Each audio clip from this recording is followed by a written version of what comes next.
Silahkan dicoba. Oke. Oke pemirsa, jadi ini kita cobain dulu. Ini yang ayamnya juga kayak udah diungkep kayak. Kalau ayamnya itu bukan diungkep sih. Bukan ya. Jadi ayamnya itu udah memang dimasak bersamaan dengan nasinya. Oh, bersama dengan nasinya. Itu memang ada metode, ada teknik masaknya. Jadi ayamnya empuk dengan nasinya.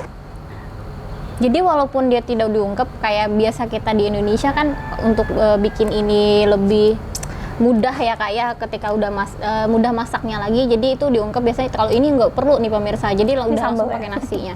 Iya. Kasih acar dikit. Iya. Ini makan besar nih pemirsa. Oh ini ada cabai juga ya Kak ya di sini ya. Ada cabai juga. Nah di sini nggak ketinggalan, selalu ada sebenarnya sambal. Ini khas sebenarnya mungkin Kak di sini Kak sambalnya. Kita cobain ini dagingnya dulu.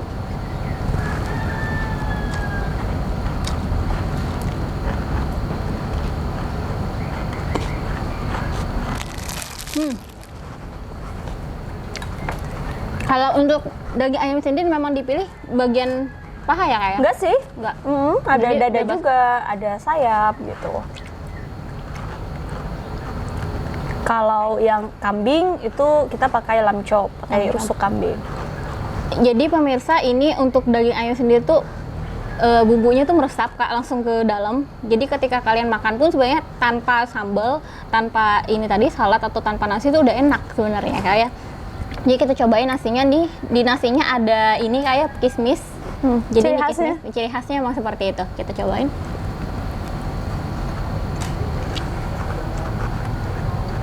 Rasanya nggak jauh berbeda dan ayamnya karena bumbunya sama ya Kak ya? Iya, kan dimasak bersama dengan ayam. Jadi kalau kebuli atau nasi mandi, nasi Arab itu dia memang cara memasaknya adalah daging atau ayamnya memang dimasak bersama dengan nasinya.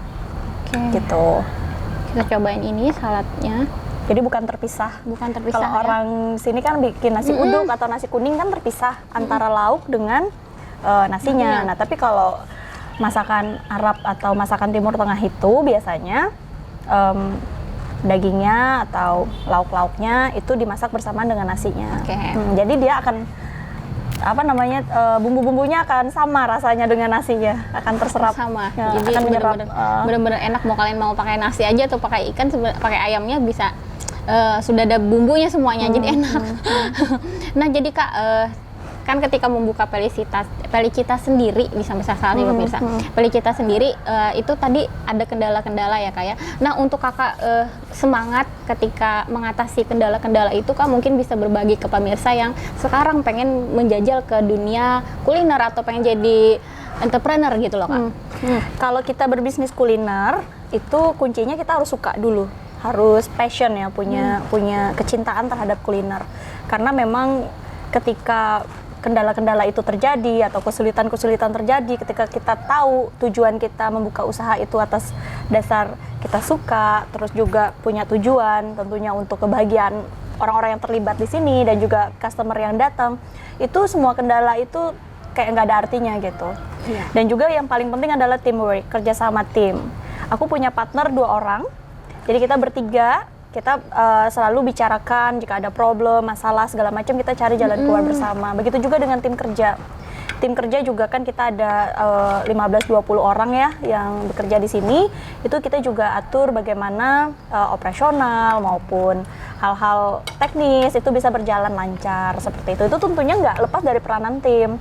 Kita sebagai pengusaha tanpa tim nggak bisa, ya kan? Nggak bisa. Tim juga tanpa ownernya juga bingung harus bagaimana. Jadi memang harus bisa sama-sama bekerja bareng. Semuanya harus solid sebenarnya Kak ya? Betul, dan turunkan ego masing-masing. Terus juga kita sebagai yang diberi amanah ya sama Allah untuk bisa menjadi owner atau pemiliknya, itu juga tetap bisa menghargai para karyawan yang bekerja di sini gitu. Nah, bagus banget nih pemirsa, jadi banyak banget cost atau hikmah yang bisa diambil ketika Kak Heni tadi berbicara bagaimana menyemangati para entrepreneur di luar sana, tentunya untuk kita sendiri juga, untuk aku juga.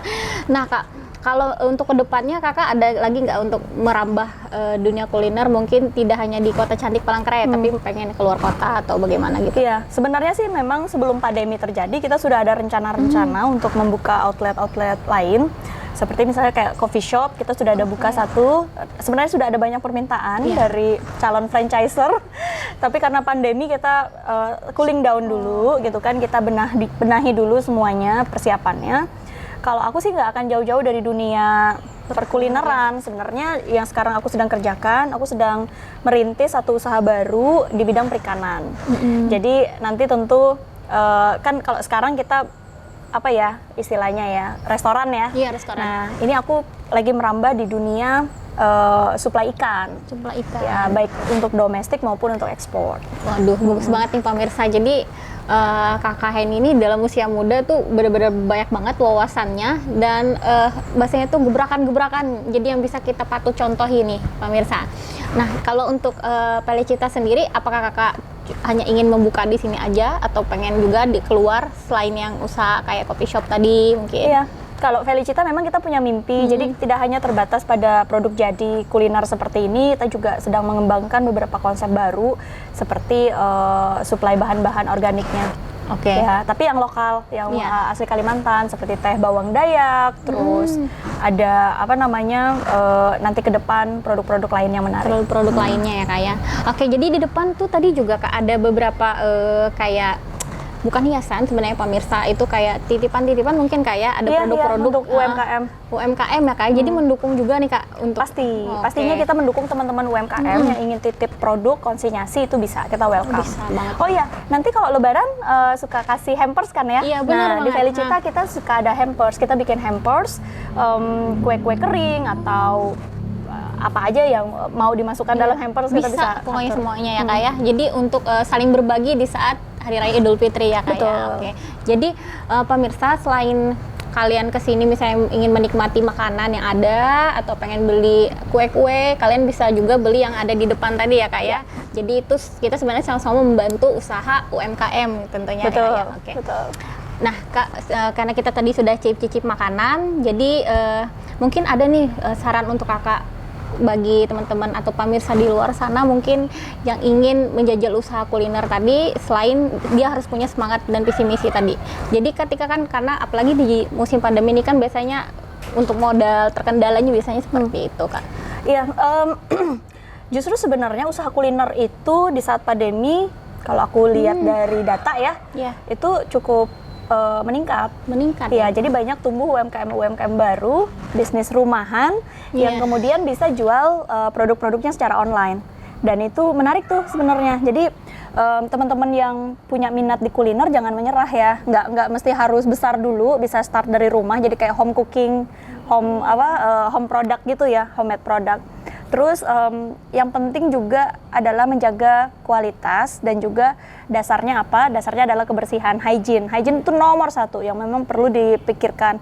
Contoh ketika kita belanja produk dari pasar ya, misalnya, itu kita harus bisa memilih produk purchasing kita, tim purchasing harus bisa memilih produk yang paling segar, paling bagus, harus bisa memilih bahan dasarnya dulu. Kemudian ketika proses, penyimpanan segala macam juga mesti diatur supaya hygiene-nya tetap terjaga, kesegarannya tetap terjaga. Karena apa yang kamu mau sajikan atau kamu jual, itu kan kalau nggak segar, nggak bagus kualitas dari bahan dasarnya, akan ngefek gitu ke produk. Kemudian juga yang nggak kalah penting adalah kemasannya. Kemasannya juga harus menarik. Karena kalau kita bicara take away produk atau yang online service, ya kan, delivery service, packagingnya mesti yang tidak menyusahkan babang-babang Gojek gitu. Ya nggak sih? Kan kasihan ya kalau kurir kan, kalau naik motor gitu, ntar packagingnya agak ribet kayak gitu. Dan juga harus pikirkan standar kesehatannya. Karena misalnya pilihan-pilihan kan sekarang makin banyak yang eco-friendly. Bener.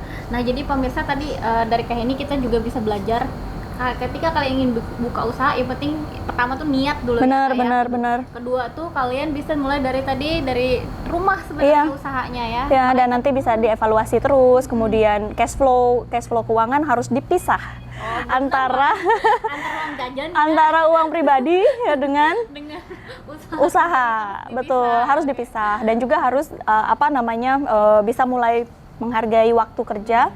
Waktu kerja jadi dibayar, dijadikan biaya gitu. Jadi kamu bergaji aja. Misalnya kamu bikin nasi kuning misalnya. Ya supaya nggak menggerus hasil usaha. Biasanya kan kalau ada hasil biasa langsung dipakai, diambil gitu buat pribadi gitu kan. Ini jangan. Supaya usahanya berkembang, lebih baik kamu digaji. Jadi kamu gaji diri kamu sendiri gitu. Supaya disiplin sih sebenarnya. Iya sebenarnya. Jadi ketika kita gaji diri sendiri itu udah masuk jadi beban di dalam Betul, kita, ya? betul, betul. Jadi nanti kamu bisa menentukan harga jual. Nah, bener banget. Jadi kita selain dapat makanan enak juga di sini dapur ke dapur. Jadi pemirsa di sini kalian bisa banget kunjungin Felicita dari jam 9 pagi ya Kak ya. Rencananya dari jam 9 9 pagi. sampai dengan tutup jam berapa? 9 malam. Jam 9 malam. Selama pandemi 9 malam. Oke, jadi spesial Ramadan kalian juga akan dapat namanya takjil seperti ini. Kalian bisa banget pesan minuman ya Kak ya. Banyak banget minumannya karena tadi ada paketan juga ya Kak ya. Betul, betul. Paketannya ya ini pemirsa yang kita tadi udah cobain. Nah, pemirsa terima kasih sebelumnya untuk Kak Sama-sama, Neni. Meme. Thank Mengundang you udah ke datang. dapur sudah datang dan mencicipi juga, dan tempatnya juga benar-benar enak kok sih pemirsa untuk kalian berbuka puasa bersama rekan ataupun bersama keluarga tentunya ya Kak ini ya. Terima kasih Kak ini. Oke, Makasih, pemirsa Mei. dapur ke dapur kita undur diri, pamit undur diri. Terima kasih dan sampai jumpa. Assalamualaikum warahmatullahi wabarakatuh.